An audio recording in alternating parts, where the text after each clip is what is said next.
It's easy to see why the Victorians got so carried away with rhododendrons, isn't it? And now, of course, is the time of the year when all those people with limey soil are really envying gardeners with acid soil who can grow these. But there's absolutely no point in spending a lot of money on rhododendrons unless you know whether your soil is acid or not, because they won't grow in lime. But you shouldn't despair about that, because the alternative is the range of lilacs. Now, there's a whole range of colours, just as good, I think, as rhododendrons, and perfumed as well. So look out for those. At this time of the year, of course, with the frost gone, it's time to brighten up the borders with summer bedding. And that's going to be my main job for today. But before I do that, I've got a few cuttings to take from this plant. Now, this is a marvellous plant, I think. It's a perennial wallflower called Bowles Mauve. And it's in flower like this for really most of the year. It does have one snag, though, and that is that it's a short-lived plant. And this one, you can see, is tending to die out already. There's nothing you can do about that, but what you must do is to take a cutting or two at least every couple of years. They're very easy to take, really. Just look for a non-flowering shoot, whip it off in the normal way, trim it below a leaf joint, take a few of the leaves off the top, and then I root those into coconut fibre compost. And I've got a plant here that I took last year, which will replace this one very shortly.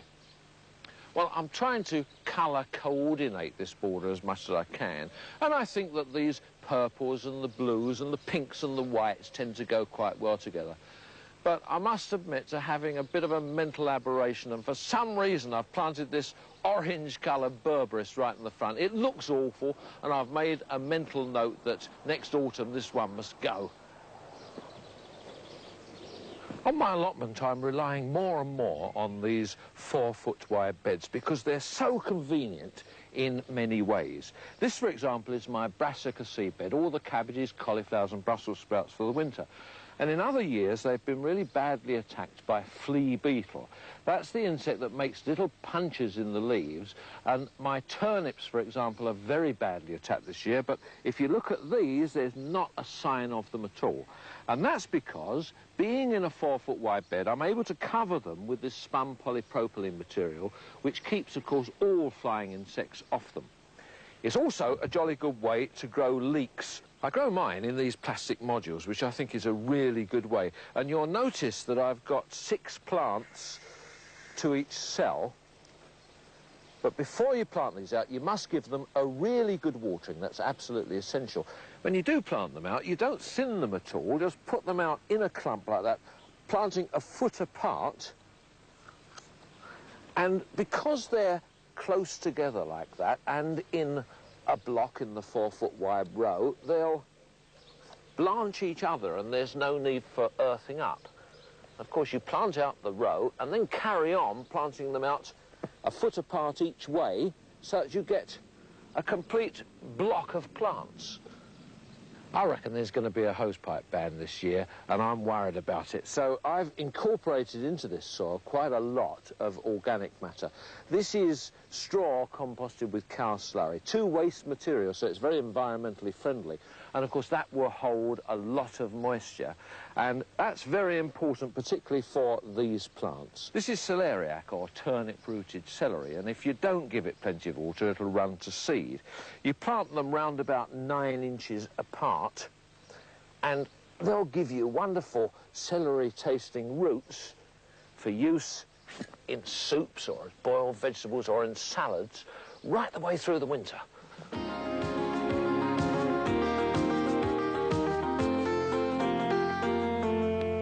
Hanging baskets, window boxes and containers make marvellous additions to any garden, but are of particular use in small gardens where the scope for using lots of borders is rather limited by size. There you can really go mad and more or less create a garden purely out of using containers.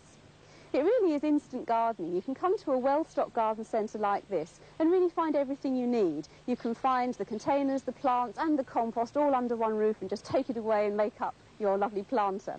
And at this time of year there are lots and lots of bedding plants to choose from, which just in themselves make very attractive containers for. But you can mix the bedding plants up with small shrubs and herbaceous plants, and that way your container will last perhaps for 2 or 3 years, and all you'll need to do is swap around a few small plants in the spring and in the autumn. There's a vast range of containers to choose from, lots of different shapes and sizes of terracotta, tie-glazed pots if you want that touch of the oriental, reconstituted stone, which is expensive but lovely if you want something for the end of a vista, something really special. And for larger trees and shrubs, wooden containers like Versailles tubs. And there's something for every taste and every pocket as well, from tiny little pots that can fix on hangings that go onto drain pipes or trellises. There are massive containers that cost a fortune, big terracotta pots, which you can fill with a profusion of Victorian subtropical bedding, something for everybody. If you've spent a lot on terracotta, it pays to look after it, and that means improving the drainage. Don't just pack it full of garden soil, because even if you've bought frostproof terracotta, which you always should, it expands when it freezes in winter, and that can result in flaking and cracking. One of the important things is to get the whole container up off the ground so water can really escape. And rather than use bricks, you can use these little terracotta feet, which make the whole thing look more attractive. And when it comes to planting, make sure you put plenty of drainage material in the bottom, either broken clay pots or these expanded clay pebbles. They want to go in about 2 inches deep at least, and then some compost on the top of that. Now, I used to use a John Innes with added peat and grit just to improve the structure and drainage, but now I'm going to try the coconut fibre compost just to see how it does. I've never tried it in containers before, so this is something of an experiment. I'm going to use a marguerite as the central part, that's Argyranthemum frutescens. But as most containers are only seen from one side, you don't really need to put that dead in the middle. A little bit more compost there to raise it up. And I'm going to use a colour theme of white, a sort of yellowy colour with this helichrysum here, and blue petunias, rather than just use a mass of colour, arranging them all around the edge. And I might just put one ivy to trail over the front so that we've got a little bit of covering over the pot. For a container this size, I've used the 1 large plant and 7 smaller ones. Now, I like to cram them in. You could get away with using 4 or 5 smaller ones around the front. But if you water and feed well, there's plenty there for them to really grow and expand, so you'll get a nice big ball of flower and leaf colour there, but it will appreciate quite a sunny position. Now, if you want to get taller plants in a container, one way of doing this is to grow climbers, which you can train up bamboo canes, either 2 tied together with wire at the top, or a wigwam made of 3 or 4. This is the golden hop, which is going to be allowed to stay in here permanently, but you can use seasonal plants like sweet peas or cup and saucer vine or even black-eyed Susan in this way. I always plant 1 or 2 hanging baskets every year to brighten up the outside of the house. And whereas it's traditional to use sphagnum moss, I'm going to try out this new coconut fibre lining, which I think is going to be very effective. It looks good, and I don't think it'll dry out any quicker than moss.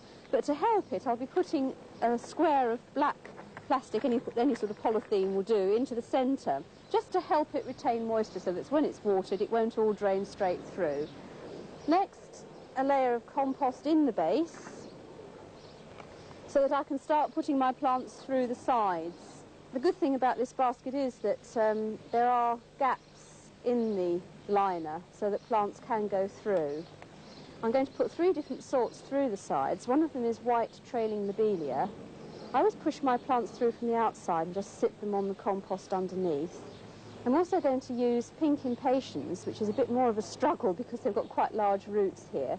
So I shall just lose some of that compost without damaging the roots too much. Find a suitable opening and push through. To do this rather delicately. They're very brittle plants. There's no way you could push the plant through from the inside. And the other sort I'm going to be using is the variegated glaucoma. Now, this is a wonderful plant because it trails right down in long strands, and really gives you a nice length to the planting in the basket. You can usually split these up, which is quite good, so you get perhaps, oh no, there's only 1 in there, but I'll have to lose again some of that root. Find another hole, push that through. That will tolerate light shade, but if you've got a really shady place, then you could use creeping jenny, which is Lysomachia. That will make quite long strands pushed through the sides. Having got all the plants round the side, I always then start from the middle and work outwards. So I use the tallest plants, the geraniums I've chosen here, to go in the centre, and then work outwards from them. These are going to grow quite tall. You could use tall fuchsias or any sort of plant for the centre there. But round the outside of those will go some nice pink petunias, which spread out beautifully in hanging baskets. And I'll alternate those with a nice silver foliage plant called Cineraria marissima. So I'll have a nice collection of silver, white and pink in there. And this goes on all the way around the outside with something to just hang over the edge. Otherwise there's going to be a bit of a gap. So I'll choose a nice pink impatiens again and angle that so it just tips over towards the edge there. And fill in with compost around them, leaving enough of a gap for watering. In order to keep the hanging basket well watered, fed and dead-headed, in other words to keep it healthy, you need to get it down to your level. So the best method is to use one of the lowering devices, I think. That way you can do all the maintenance, but do watch out because some of the larger baskets will exceed the weight limit of these devices, and if that's the case, it's best to get one of the pulley systems.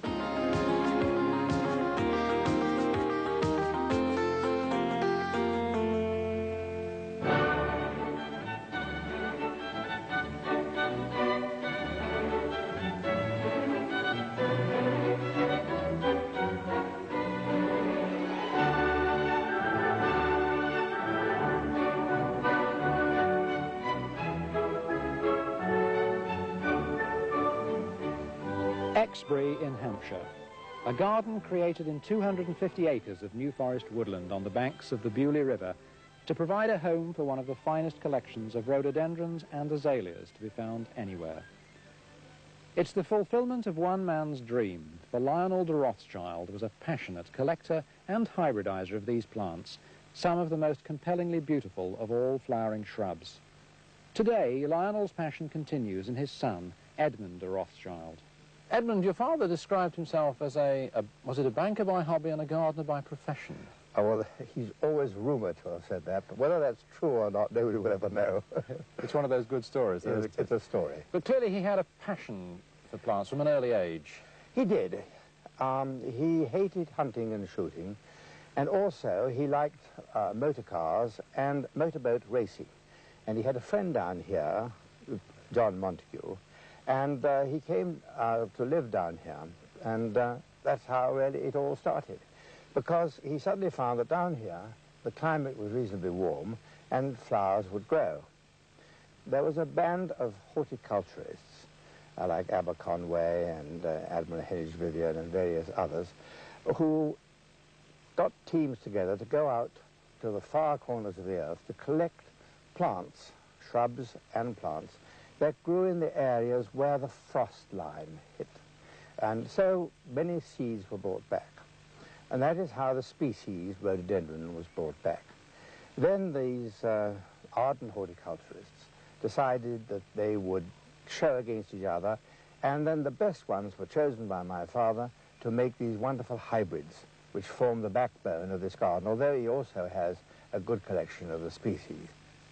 In making the gardens, which is 250 acres in extent, 10 miles of paths and 22 miles of water pipe, he had 200 men working for him. 200? They all double dug the garden, and he then personally supervised the planting, and he then made the crosses. I don't know whether he actually physically did them himself, but perhaps his head gardener did. Anyhow, he knew how to do it, just as my head gardener today does it, because we are continuing to hybridize. Today, you presumably don't have 200 gardeners here. I have 6 plus 1 and a half, 1 being myself, and the half being my dear wife. And obviously you are actively involved, but your father being such a pioneering horticulturist, he must have been in gardening terms a hard act to follow. It's only really recently that I've become more interested in the work of replanning the garden so that the public could see it. The gardens are in my charitable foundation and are preserved. Terry Drew, you've worked at Exbury for many years. I would have thought that this must be as good a place as anywhere in the world for growing rhododendrons and azaleas. It certainly is. We have a sheltered garden, we have acid soil, and also a relatively mild climate. Now, these are some of the early Exbury hybrids that Lionel bred between the wars. That's correct. And what he did, really, was to bring seedlings from the Knapp Hill nurseries and cross them with rhododendron mole to get these better, clearer colours. That's what he was looking for, was it? Essentially better colour? Yes, and also better form. What about perfume? Well, sadly, perfume wasn't on Lionel's shopping list. And hardiness, because these were clearly bred for a mild garden. Do they actually have relevance for the rest of the country? Well, the plant is deciduous, so it is hardy, but further north, the young shoots on this plant can get cut back by early spring frosts, so it can be a problem. But even so, even if they're not bone hardy, and even if they don't have perfume, you can't deny that's a very lovely flower. It's probably heresy for me to say it at a place like Exbury, but I'm not sure I don't actually prefer rhododendrons to azaleas even, and that is the reason why. That is a stunning group, isn't it? Yeah, that is a group of rhododendron arboreum hybrids. They've been planted here many years ago. Which particular ones are those, do we know? Well, sadly, they were never named. They were just planted. What that underlines, though, to me, is that something that many people don't appreciate, and that's that some rhododendrons, when they grow up, become full-sized trees, don't they? Well, they certainly do, and I think that is a good example, as you can see. I'm interested you said these were never named, because I know that some of the Exbury rhododendron hybrids were named and in fact became very famous. They did. Probably the most famous of all is probably rhododendron hawk crest. Lionel de Rothschild was searching for the clear yellow rhododendron, and this he achieved. Although created it in the 40s, it didn't flower until some 10 years after his death. So he never saw the true yellow that he wanted to create so much. It's a poignant story, isn't it? Before we came to this part of the garden, I think you called it Witcher's Wood, which interests me, because that's not witches as in broomstick, is it? No, it's not. The Witcher family used to inhabit this wood. They were a family of tinkers or Romaners and lived in this wood in bygone times.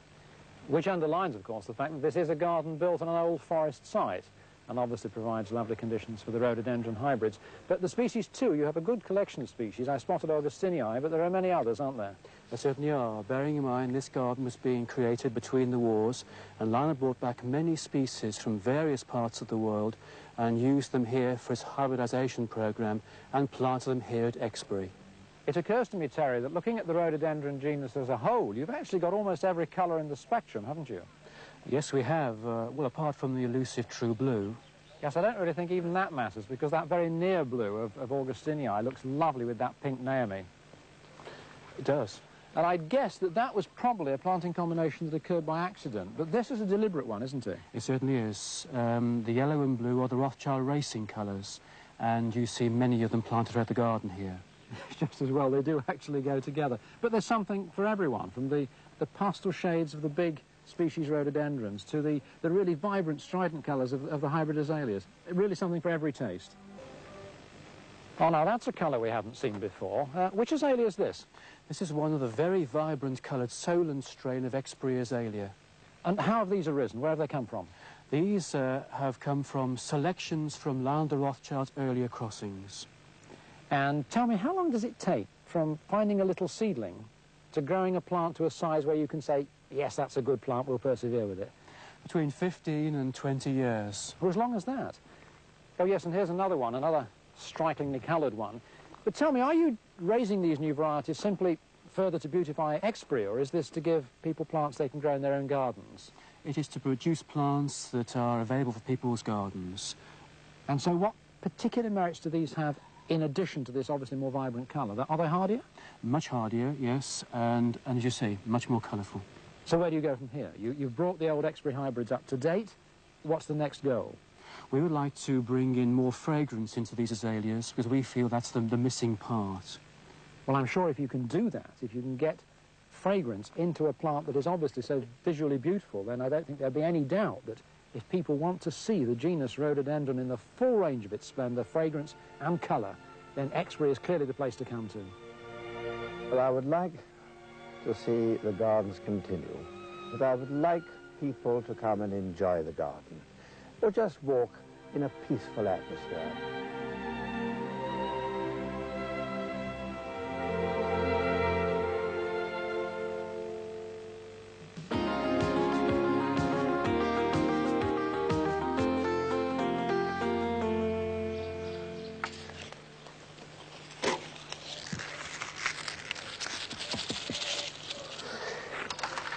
If you've got a large garden, you can afford to leave your spring bedding in and plant the summer bedding around it. But if your space is small, like here in the ornamental kitchen garden, then the spring bedding has to come out to make space for the summer stuff.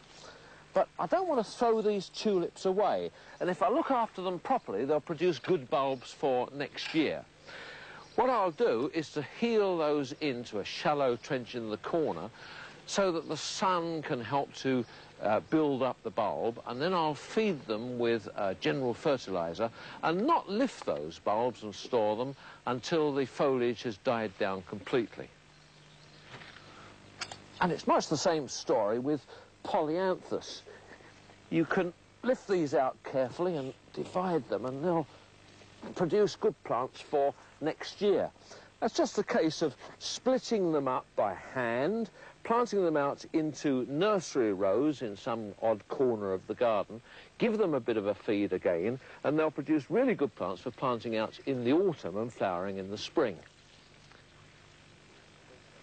Well, with the area cleared and revitalised with a bucket full of compost, I can now plant my summer bedding. But before I do, I want to add just a little bit of fertiliser. And the operative phrase here is a little bit. If you put on too much, then you'll get all leaf and no flower. You can use a rose fertiliser, or if you're organic like me, a little bit of this pelleted chicken manure, and then you're ready for planting. At the back there, because it's a nice sunny spot, I'm using petunias, which are quite tall plants, and planting in very informal drifts in this garden. I don't want it to look like the park. Just put them in informally.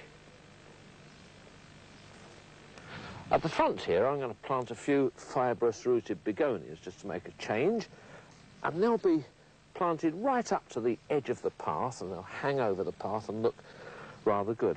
And of course, once you've planted, don't forget to give them all a good watering in.